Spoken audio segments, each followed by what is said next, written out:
Bien, D'accord. C'est voilà, c'est eh bon, bien vous m'entendez? c'est Ouais, parti. ça marche. Donc, je me représente, donc Fanny Maujean, directrice des parcs, jardins et paysages de la ville d'Angers et de l'agglomération Angers-Loire Métropole. C'est nouveau depuis 2 ans et demi, 3 ans, une mutualisation de services. Et donc, nous allons faire une présentation à deux voix, Gaëtan Duhamel et moi. Alors moi, dans un premier temps, et puis je passerai ensuite la parole à Gaëtan sur un zoom plus précis sur une des expérimentations, exemples d'expérimentations que l'on peut mener. Donc mon intervention va surtout s'organiser avec la description de nos missions, alors très rapidement parce que ça c'est juste pour connaissance, le patrimoine dans la ville et dans l'agglo, le patrimoine végétal, notre organisation très succinctement aussi pour que vous puissiez voir les différents services qui composent la direction. Et puis, je vais bien sûr vous expliquer nos attentes en matière de végétal et certaines expérimentations et recherches que l'on peut mener. Alors, les missions de la direction mutualisée, Ville d'Angers et Angers-Loire Métropole. Alors, le premier item, quand on dit de contribuer à la qualité du cadre de vie des Angevins, c'est bien évidemment l'aménagement et la gestion des espaces verts. Donc, au sens large, ville et agglo, 32 communes, en rappel, qui constituent l'agglo, en proposant un patrimoine vert et paysager sécurisé, fonctionnel, esthétique et durable. Et c'est vrai que j'aurais pu noter en plus les enjeux liés au rayonnement du territoire. On a quelques labels, Éco-Jardin depuis quelques années, Ville et Village Fleuris, 4 fleurs. Bon, même s'il y en a qui peuvent dire c'est un label ringard, mais qui se modernise et qui montre quand même le savoir-faire du territoire et la diversité esthétique et puis aussi écologique du territoire. On a un autre item concernant les zones d'activité. Alors ça, c'est pour la vocation communautaire d'agglomération. On entretient en fait les espaces verts publics des zones d'activité communautaires qui veulent dire d'agglomération. Je ferai un zoom ensuite là-dessus. Et puis enfin, une compétence qui est rattachée à mes directions, mais qui n'est pas forcément rattachée à toutes les directions espaces verts, qui est celle de la gestion des cimetières. Donc, élégamment mis, répondre à l'obligation réglementaire et aux attentes des familles en matière funéraire. Donc, on est aussi bien, là, ça touche quand même le végétal, sur des offres en fait diversifiées en matière d'offres funéraires, des choses plus ou moins classiques, rosiers du souvenir et autres, mais qui font appel aussi à de l'innovation et de la créativité dans nos aménagements. Rapidement aussi, le patrimoine, là, à l'échelle de l'agglomération, une carte succincte, 5 grands parcs d'agglomération que vous connaissez peut-être, les Ardoisières, les Sablières, Pignerol, le parc André Delibes et puis un bout de l'étang Saint-Nicolas. On gère aussi, donc ça représente 283 hectares d'espaces verts. Ce sont surtout des zones naturelles. Donc vous imaginez bien qu'on est dans l'accompagnement d'espaces naturels, dans des plans de gestion, surtout forestiers, dans de la sélection. Et lorsque l'on doit renouveler, c'est avant tout avec des essences locales, indigènes et adaptées au milieu. On gère aussi des sentiers communautaires, donc ce sont des sentiers de randonnée au travers des 32 communes. Qui représente 350 km de sentiers. Donc là, c'est plutôt de la découverte du patrimoine paysager du territoire. Et on a des antennes vélo, Laura Vélo, le projet bien connu, donc d'ouest en est, ou d'est en ouest, comme vous voulez, sur les territoires. Je vous parlais des zones d'activité communautaire. Alors c'est une carte, vous voyez peut-être pas tout, mais hormis l'éclatement taches de couleurs, ce sont les 22 zones d'activité que l'on gère sur environ 17 communes, pas sur les 32. C'est une gestion d'espace public. Donc là, la direction fait non seulement de l'espace vert, mais aussi de la voirie, de l'éclairage, de la gestion de réseau. Mais il y a 34 hectares d'espace vert quand même. En description, c'est surtout de l'accompagnement de voirie. Sur de l'accompagnement de voirie plutôt, j'allais dire, simple en matière de végétal, strate arborée, arbustive, enherbement. On est dans ce qu'on appelle, nous, la grande cavalerie en gestion, donc simplicité de gestion et quand même des effets paysagers marqués. Alors sur la ville d'Angers, là donc on va partir vraiment sur le zoom sur la ville d'Angers et puis je vais vous le détailler un peu plus. Le patrimoine de la ville, 550 hectares d'espace vert, ce qui est un ratio quand même assez conséquent pour une commune. Si l'on compte les espaces que l'on gère publics, on est environ 34 mètres carrés par habitant. Suivant ce que l'on compte, on peut monter jusqu'à 40, 50 mètres carrés par habitant. On est dans une des villes françaises les plus vertes à offrir effectivement ce patrimoine aux Angevins. Donc le patrimoine s'organise avec des espaces d'accompagnement de bâtis, de voirie, des points de fleurissement, des parcelles de jardins familiaux et de jardins de pied d'immeuble. Ça, c'est une nouvelle tendance dans les collectivités. En fait, c'est l'appropriation par les usagers de leurs espaces verts, des espaces publics, et pouvoir offrir des parcelles de jardinage aux Angevins. Bon, 3 cimetières, je vous en parlais. Un patrimoine conséquent d'arbres d'alignement, 16 000 arbres d'alignement et un total de 110 000 arbres à la louche, parce que tout ce qui est boisement, on l'a fait par échantillonnage, mais on est sur 110 000 arbres total. Alors ce patrimoine se constitue aussi bien d'espaces naturels, entre guillemets, parce que l'espace naturel pur n'existe pas, et d'espaces très très horticoles. C'est une diversité, une grande richesse qui différencie la ville par rapport à beaucoup d'autres collectivités. Notre organisation, parce que c'est quand même une grosse entreprise, 234 agents permanents. Si on inclut les temporaires, stagiaires, apprentis et puis emploi d'avenir, nous sommes environ 250. On a en service donc 6 services conséquents, plus une mission valorisation communication pour faire connaître aussi bien aux professionnels, parce qu'on reçoit énormément de professionnels au sein de notre collectivité, que pour les étudiants ou pour le grand public. On a une cellule valorisation communication. Au sein de la direction, une équipe projet qui est regroupée dans le service maîtrise d'ouvrage et maîtrise d'œuvre. Donc là, on conçoit, on améliore nos espaces. 2 services gestionnaires, le service jardin, ville d'Angers et puis parc d'agglo. Un centre technique qui fait de la production. Donc ça, j'y viendrai aussi tout à l'heure. Donc les métiers, pour votre info, plus de 25 métiers. Il y en a beaucoup qui ne se rendent pas compte en se disant oui, dans un service espace vert, on a des jardiniers, basta. Non, on a 25 métiers. Notre stratégie d'approvisionnement. Un petit zoom qui est quand même assez intéressant parce qu'on entend beaucoup oui, mais la ville d'Angers, vous n'achetez pas trop au niveau local, ça ne vous intéresse pas. On a calculé depuis 3 ans.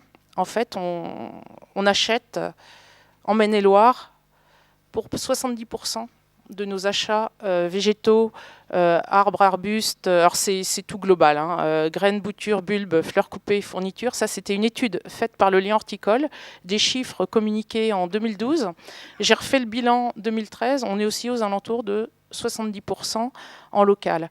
Alors c'est pas qu'on arrive à dévier via les marchés publics, parce que vous savez très bien que les marchés publics, la clause local, on ne peut pas l'inclure, c'est illégal, mais c'est que le territoire répond bien. Et ça, c'est plutôt satisfaisant par sa diversité, par ses prix, sa qualité, et du coup, nous donne des offres plutôt, des réponses plutôt satisfaisantes. Alors, on a soit des achats ponctuels, soit des marchés spécifiques de travaux, de végétaux, donc des marchés de travaux aussi, et puis des projets réalisés par les SEM, je ne sais pas si ça vous parle, les sociétés d'économie mixte, les aménageurs qui aménagent pour le compte de la ville, sur des gros projets de ville. Alors là, par contre, je n'ai pas les chiffres. Mais c'est vrai qu'on peut avoir environ 35 fournisseurs en Maine-et-Loire pour 5 fournisseurs à l'étranger, et puis une petite dizaine au Pays de la Loire et une dizaine en France. Voilà sur ce zoom sur nos approvisionnements. Nos attentes en termes de gamme végétale. Alors là, vous avez une photo de nos serres de production. Je vous disais qu'on produit énormément. On a un outil, c'est un choix de la collectivité depuis de nombreuses années. On produit en fait sous serre des annuels, des bisannuels, des vivaces, ce qui est quelque chose de nouveau et qu'on inclut de plus en plus dans notre patrimoine végétal. On produit environ 300 000 plantes à massif. Et donc ce qui correspond à près de 300 variétés. Et là, notre recherche va plutôt vers ces gammes de vivaces pour compléter ce que l'on fait déjà, parce que c'est pas, on entend parler de mutation, tout vivace, on n'est pas là-dedans. La ville d'Angers fait le choix d'avoir une diversité. Chaque végétal répond à des besoins, répond à des espaces, à de l'esthétique, à des compositions. Donc on est vraiment dans cet enrichissement de la palette et ce complément de savoir-faire pour nos jardiniers qui composent les massifs. Alors ça introduit un schéma directeur là, que je vais vous simplifier au maximum. En fait, on est en train de construire un schéma directeur des aménagements des voies publiques notamment et des centralités de quartier aussi, pour avoir encore plus de diversité dans les végétaux apportant de la couleur. Fini le fleurissement uniquement avec des annuels ou des bisannuels, ça c'est terminé. On est en train de construire ce schéma directeur, un peu comme un plan de gestion, on va dire différencié, un usage, un espace, une composition, un paysage. On est aussi en train de travailler sur les unités paysagères de la ville et donc d'affiner des gammes végétale. Ce qui fait que nos agents de terrain auront des fiches techniques par unité paysagère en leur disant vous pouvez taper dans telle ou telle gamme, à vous de composer et d'appliquer vos savoir-faire. Donc on est sur des gradients de lecture de paysages en indiquant bien qu'il y a des paysages à grande vitesse, ceux qui sont parcourus notamment en périphérie de ville en voiture. Il y a des paysages à moyenne vitesse quand vous commencez à rentrer en ville, et puis d'autres à vitesse très très lente quand vous êtes piéton. Et on croise vraiment cette dimension paysage, composition et végétation. Et fini de dire que la fleur, c'est uniquement l'annuel, le bulbe, c'est aussi l'arbre, la texture, le feuillage. Voilà, c'est vraiment le gros virage là, depuis 3 ans au sein de la direction. Aussi en termes toujours de gamme végétale sur le patrimoine arboré, la ville d'Angers est très connue sur ce patrimoine arboré, grande diversité. Quand on renouvelle, on est plutôt sur l'achat de lots homogènes, parfois conséquents, c'est là où nous sommes obligés de nous fournir à l'étranger. Sinon, on est vraiment on est obligé d'avoir 10 producteurs locaux pour obtenir un lot qui n'est pas forcément homogène. Donc ça, c'est quand on remplace des alignements entiers. Sinon, ponctuellement, effectivement, on fait appel au local. On a des choix d'essence adaptés aux contraintes urbaines. Ça, c'est aussi des raisonnements qui sont appliqués depuis 10-15 ans, un peu avant à la ville. L'arbre en milieu urbain, il est plutôt perturbé, soit par son volume aérien, soit par son volume au sol. Et on sait aujourd'hui planter comme il faut, quand il faut, et on sait aussi ne pas planter, ce qui est un vrai choix paysager. On a une grande diversité, donc je vous le disais, 58 genres différents. Alors en classant les tout premiers, platane, érable, tilleul, charme, chêne, liquide en barre, robinier, prunus, frêne, magnolia. Quand je vous parlais magnolia, couleur, feuillage, voilà, on est là-dedans. On a aussi des végétaux de collection. La ville est connue pour ça. On a au sein de l'Arboretum une collection nationale d'hortensias. On a un jardin des plantes qui est aussi assez intéressant. Et du coup, on est obligé parfois, quand ce végétal périt, de le remplacer. Donc on est aussi en recherche de végétaux de collection. Et ces végétaux de collection, on les sort de plus en plus sur les espaces d'accompagnement de voirie ou de bâti. Voilà, pour pas que ce soit uniquement des lieux privilégiés et de visiteurs privilégiés aussi, notamment comme la collection nationale d'hortensias. Il y a certains hortensias qu'on sort déjà dans les autres parcs. Alors, ma dernière diapo, et puis ensuite je vais passer la parole à Gaëtan qui fera le lien. Nos expérimentations et recherches. Je pense qu'une direction, enfin un service parc jardin et paysage, pour être à la page et pour trouver des choses et des solutions nouvelles, doit être toujours en quête d'expérimentation, de recherche, d'expériences un peu originales. On en fait depuis nombreuses années. En ce moment, je vous sors ce qu'on fait. Et en fait, c'est plutôt pour répondre à la politique du zéro phyto, la politique nationale, européenne. Et on est obligé de trouver des alternatives en fait, aux produits phyto, aussi bien au pied des arbres, aussi bien sur les accompagnements de voirie que dans d'autres massifs. Et on est en train de faire en fait, des essais avec des producteurs, des entreprises, pour avoir des réponses satisfaisantes aussi bien esthétiquement qu'écologiquement. Donc il y avoir une logique là aussi à l'échelle du paysage. Donc des végétations tapissantes, et puis donc l'expérimentation qui se termine là et qu'on va sans doute renouveler pour la deuxième ligne du tram. C'est une recherche d'alternatives à l'engazonnement des plateformes du tramway, donc l'étude de planticité. Donc je passe la parole à Gaëtan. Attends, je te passe oui, ça. par contre, il va falloir faire assez vite, 5 minutes maximum. J'ai grillé du temps là ? Non. Sans en avoir l'air, oui. Tiens Gaëtan, je te... Bonjour à tous. Bonjour à tous. Donc j'ai 5 minutes, donc ça va être très rapide, mais on aura le temps de questions. On aura un temps de questions pour la suite. Donc comme le disait Fanny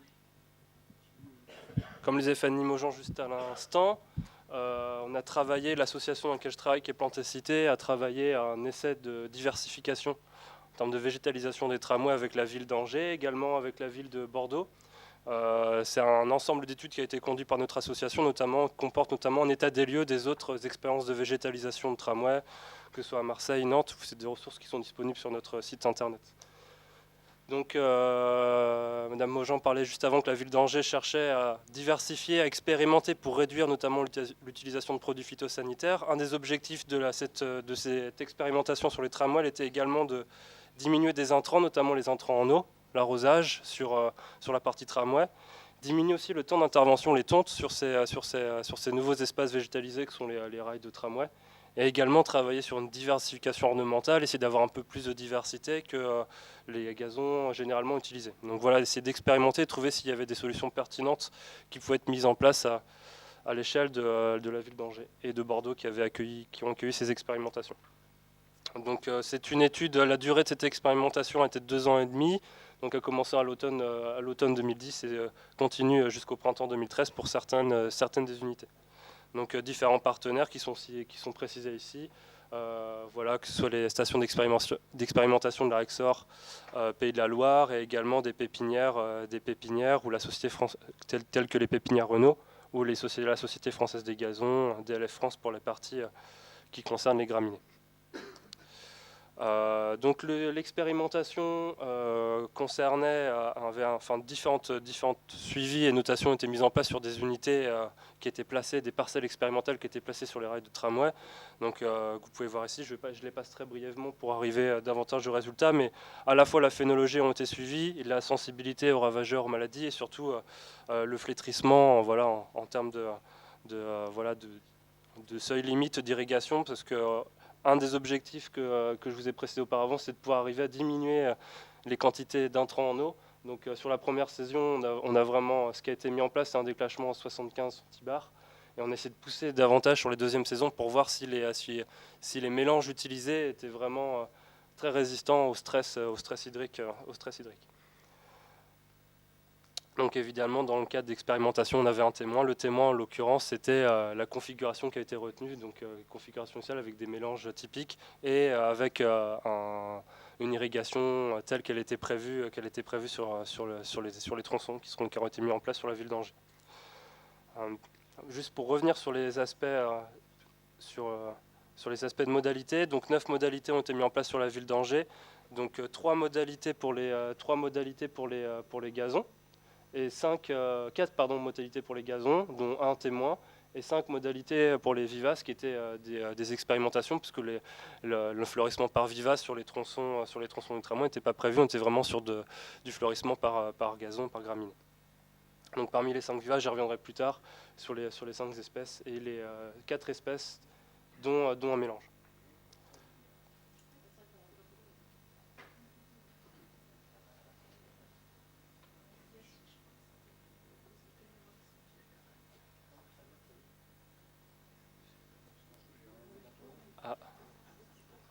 On va jouer avec la lumière, mais je vais continuer à parler parce qu'on a un peu de temps. Donc vous pouvez voir ici, je ne le détaille pas, mais on pourra revenir sur la partie question, les différents mélanges qui ont été utilisés, notamment le mélange de graminées. On est vraiment sur des choix de variétés et de proportions de variétés utilisées dans les mélanges initiaux.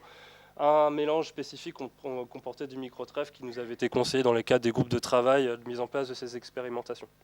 Voilà, sinon on retrouve les fétuques, les raies gras, évidemment, les pâturants.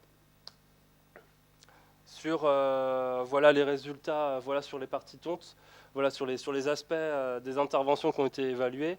Le nombre de tontes, voilà le suivi concernait le nombre de tontes sur des nécessaires. Donc voilà une taille d'intervention sur les tramways, à 10 cm on coupe. Donc voilà, ça nous a permis de mesurer le nombre de passages sur chacune des parcelles.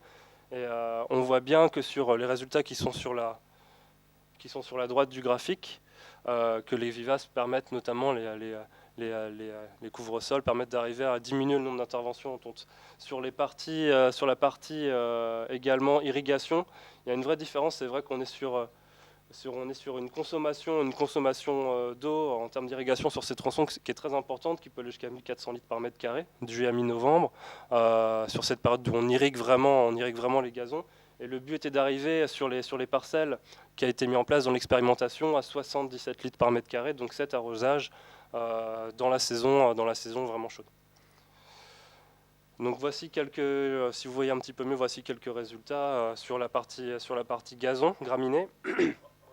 Ouais, on a très, voilà, donc c'est très difficile, je vais aller directement au résultat, mais on voit, enfin, c'est difficile, les couleurs sont pas très très bonnes, mais quand il y a le petit soleil, c'est la période sèche au mois de mai, vraiment, où on a une sensibilité au flétrissement.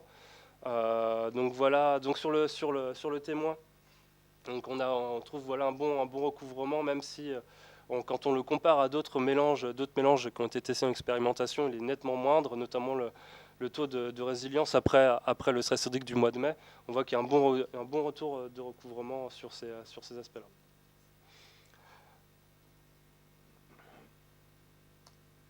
Sur la partie vivace, je vais passer aussi très très vite pour en revenir en détail, mais voilà, pour les différentes espèces qui ont été testées, donc on a l'origan vulgaire, qui a été avec la variété compactum, qui a été testée donc en mélange monospécifique. La menthe de Corse aussi, donc c'est une menthe ornementale qui a été testée ici. Un thym aussi, qui est vraiment utilisé à des fins ornementales, qui a été utilisé en plaques monospécifiques. On a aussi Arenaria montana, qui est une espèce de vivace des Caryophyllacées qui a été utilisée aussi en plaques. Et également Petrorarga saxifraga, qui est une plante qui est originaire d'Amérique du Nord et qui est disponible aussi en production. On a également utilisé des mélanges de vivaces. Sur le contenu de ce mélange, je vous renverrai aux ressources complémentaires que vous pouvez trouver sur le site internet de Plantécité ou sur la partie questions si vous voulez plus de détails. Donc voilà, sur les différents mélanges de vivaces qui ont été utilisés, certains n'ont pas été retenus, soit par rapport au fait qu'elles soient très faibles, qu'elles aient un très faible recouvrement, ou qu'elles aient nécessitent trop d'intervention parce que ce sont des plateformes trop productives. Voilà, sur les deux espèces qui nous ont semblé être intéressantes dans le cadre de cette expérimentation, Petrorarga saxifraga, donc, qui était vraiment bien dans le sens où elle se multipliait bien et qu'elle nécessitait peu d'intervention, et une très faible sensibilité au flétrissement en saison sèche, et également le thym que j'ai pu vous donner, même si voilà, les menthes peuvent être aussi des bonnes alternatives dans le cadre du fleurisme. Voilà, donc c'est vrai qu'il y a encore beaucoup de marge de manœuvre. Voilà, en termes de conclusion, on a encore beaucoup de marge de manœuvre sur les tramways de manière à pouvoir arriver à diminuer les intrants en eau, notamment. C'est un gros des enjeux pour ces espaces-là, et également arriver à une diversification végétale de ces espaces. C'est vrai qu'on a malgré tout des possibilités, même si ce sont des espaces à forte contrainte technique du fait des passages, des risques d'obstacles, etc. Il est encore possible d'arriver à une vraie gestion différenciée qui partirait du centre, ce qu'on appelle vraiment le gabarit limite obstacle, qui correspond à l'emprise du tramway, et d'avoir vraiment des espaces de végétalisation assez intéressants en termes de gestion différenciée sur ces parcours-là. Voilà, donc on est ouvert à vos remarques, et puis si vous avez le temps de présentation est assez court, mais on a beaucoup d'autres rapports d'études, d'expérimentations qui sont disponibles sur le site internet de Plantécité, et dans lequel, voilà, si vous êtes intéressé pour trouver des inspirations diverses, ou même faire part de vos remarques et contribuer à ces expérimentations qui peuvent continuer, comme l'a précisé Fanny Maujean, sur des sites comme Angers, dans le cadre de renouvellement d'ouverture d'autres lignes de tram. Merci bien de ces exposés. Alors, est-ce qu'il y a des questions dans la salle ?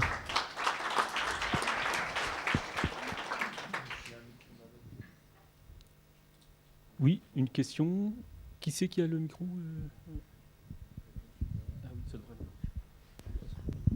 Oui, je vais vous poser une question. On m'a donné un rôle cet après-midi, je n'ai pas trop bien compris, mais il faut qu'on voit ce en quoi les intervenants peuvent aller plus dans leur innovation. Alors, on a vu, en fin de compte, tout ce que vous avez fait au niveau de l'engazonnement, on va dire, avec des plantes, même médicinales et autres. On voit aujourd'hui en Hollande, par exemple, des lignes de tram, mais surtout de train, où on a marqué les quartiers par des couleurs différentes en mettant des oignons. Vous allez en Chine, on fait carrément les radis sur les voies. Et vous allez aux Indes, et là, on voit qu'en fin de compte, parce qu'on va quand même vers une raréfaction en fin de compte des surfaces cultivables. Et là, je ne sais pas ce que ça représente en hectares, mais c'est sûrement des surfaces qui sont déjà importantes. Et ce qu'on voit, c'est soit parce qu'on envoie les animaux paître, mais aussi parce qu'on les ramasse, notamment les côtés des voies, ou alors la voie quand c'est le train parce que c'est un peu plus haut, ou en fait quand on ramasse de la biomasse qu'on va ensuite valoriser, faire de l'ensilage, valoriser. Donc en fin de compte, est-ce qu'on peut pas, au-delà, hein, c'est pas une critique, mais elle est au-delà avec ces idées de dire mais pourquoi on rentabiliserait pourquoi pas plus le côté éducatif, tout ce qui peut aller avec. Alors, je vais répondre en tant que, j'allais dire, maîtrise d'ouvrage du tram, enfin en tout cas, oui, commanditaire du tram. Le tramway représente 8 hectares en engazonnement sur 12. Non, je vous dis des bêtises. 8 km engazonnés sur 12 km engazonnés. En hectares, je ne sais pas. Je me demande si en superficie, ça ne fait pas l'équivalent de 2 terrains de foot, il me semble, ce qu'on avait indiqué.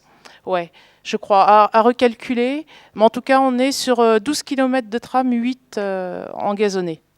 Vous avez raison, ce sont des idées très très intéressantes. C'est pour ça que l'idée de partir sur une expé avec Plantécité en alternative au gazon, qui est la réponse première, c'est vrai qu'on est sur un paysage monolithique. Voilà, il ne se passe rien. C'est vert, tout le monde est content. C'est vert. Quand c'est un peu jaune, l'été, on n'est pas content, on arrose. Faut arrêter, quoi. Donc, ouais, il faut trouver autre chose. Alors jusqu'au radis, je ne sais pas, c'est drôle. Pourquoi pas? Mais c'est vrai qu'on était allé sur la menthe corse, c'est sympa, ça sent bon. Après, il faut penser aussi quand même au côté sécuritaire. En France, aller cueillir ces radis en plein milieu de la ligne de tram, je ne suis pas sûre. Ouais, ouais, ouais, ouais. Mais c'est vrai que l'objectif de la de l'expérimentation pour la deuxième ligne de tram, c'est vraiment d'aller plus loin. Là, on était sur des carrés très bien organisés. Il n'y avait pas de paysage derrière. Alors que la deuxième expérimentation, on intégrera encore plus de paysages. L'engazonnement, c'est une réponse technique qui fonctionne, simple. Voilà.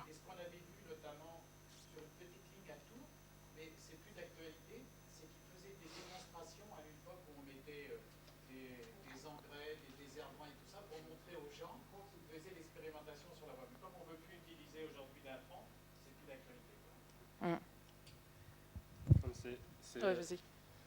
C'est vrai que sur cette partie, sur les intrants, notamment sur ces espaces-là, c'est une vraie question qui se pose. C'est vrai que un des gros résultats de cette étude, c'était vraiment de montrer qu'il était possible de trouver vraiment des alternatives et diminuer les consommations en eau. C'est vrai que là, on est sur un facteur qui est vraiment impressionnant. On passe de 1400 à 77 litres par mètre carré. Donc on a vraiment des marges de manœuvre, à la fois sur les intrants et à la fois sur la diversification paysagère.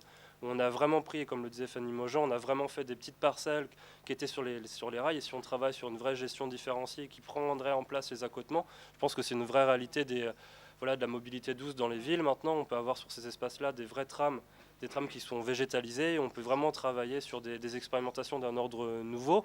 Là, c'était une des premières expérimentations sur tramway avec des éléments comparés. On a vu des tests qui avaient été faits sur les autres. Mais voilà, on peut continuer, pour répondre à votre question, à votre remarque, aller plus loin sur les expérimentations et enrichir et surtout répondre aux nouveaux questionnements qui se posent sur ces espaces qui sont amenés à vraiment marquer les villes dans les années à venir. Ouais. Oui, en écho à l'intervention de ce matin là, de l'ADEME, ça m'aurait intéressé de savoir comment, du coup, dans la gestion globale de la ville, vous appréhendez la question de plus d'autonomie ou moins de dépendance énergétique, aussi bien dans la conception peut-être des unités paysagères avec peut-être des choix de végétaux qui demandent moins d'intervention, et aussi peut-être dans des choix d'équipement, de matériel qui s'appuient sur des énergies alternatives peut-être. Oui, alors bien évidemment, ça fait partie de la recherche aussi bien d'économie que de développement durable. Enfin, c'est quelque chose qui est amorcé depuis 20 ans à la ville d'Angers.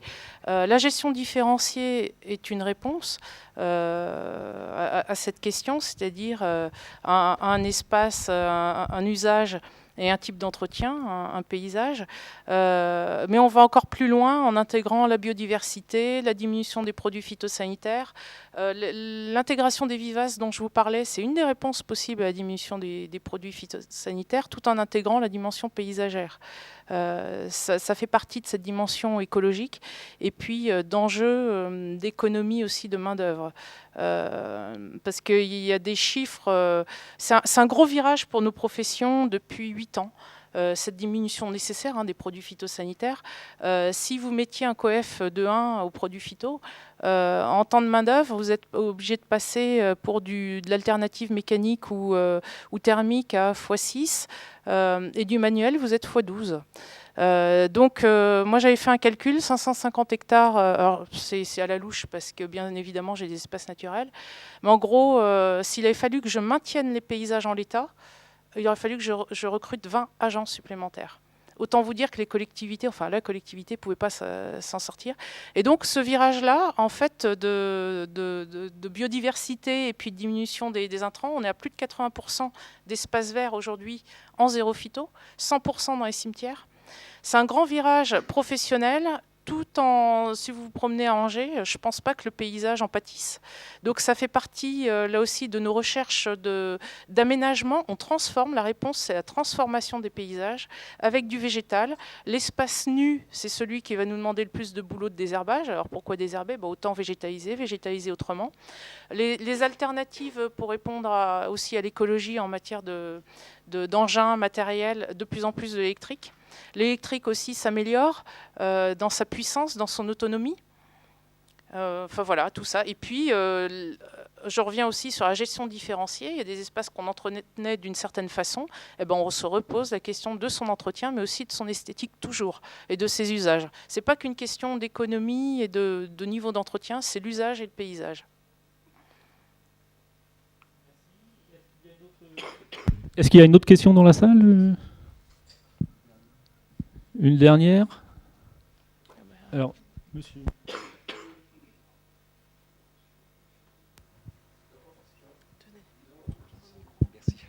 Toutes ces innovations en matière d'occupation de l'espace, de végétalisation, etc., sont essentiellement, disons, le fruit d'une réflexion de la collectivité, de votre direction, ou bien est-ce qu'il y a aussi une demande, ou bien c'est suivi par les consommateurs de ces espaces.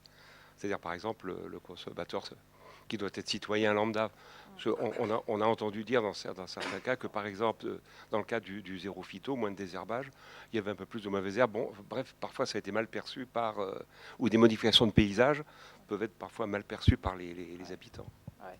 La diminution des produits phytosanitaires s'est accompagnée bien évidemment d'une réflexion des paysages, de communication vers les citoyens, les Angevins, parce que s'ils comprenaient bien la diminution nécessaire de l'utilisation des produits phyto, aussi bien pour la santé de l'homme que celle de l'environnement au sens large, ce qu'ils ne comprenaient pas, c'était les résultats. En disant, OK, mettez les moyens. Il y a plein de personnes en prison, mettez-les dehors à bosser, il y a des chômeurs, recrutez-les. On reçoit des courriers comme ça, c'est véridique. Sauf que ce n'est pas une réponse pour nous. Du coup, la demande des citoyens, on est encore dans quelque chose de très hygiéniste. C'est très français tout ça. Les cultures commencent à évoluer, les mentalités commencent à évoluer, mais il y a encore du boulot. Donc c'est sensibiliser les scolaires, c'est beaucoup de visites guidées, ce sont beaucoup aussi d'expositions, d'explications, de panneaux explicatifs sur le terrain. Il faut sans cesse expliquer, ce qui est normal d'ailleurs. Et puis il y a l'investissement des citoyens qu'on leur demande aussi, même s'ils viennent spontanément, avec les nouveaux usages, la nouvelle appropriation des espaces publics, ce qu'on appelle nous les mini-jardins, les jardins familiaux, les jardins de pied d'immeuble. Le citoyen contribue en fait à son environnement, à son aménagement. Et il prend plaisir et que finalement, quand il voit qu'il a un pissenlit dans son mini-jardin ou dans son jardin potager, ma foi, est-ce que c'est grave ? Donc finalement, le pissenlit qu'il y a sur l'espace public n'est peut-être pas aussi grave non plus.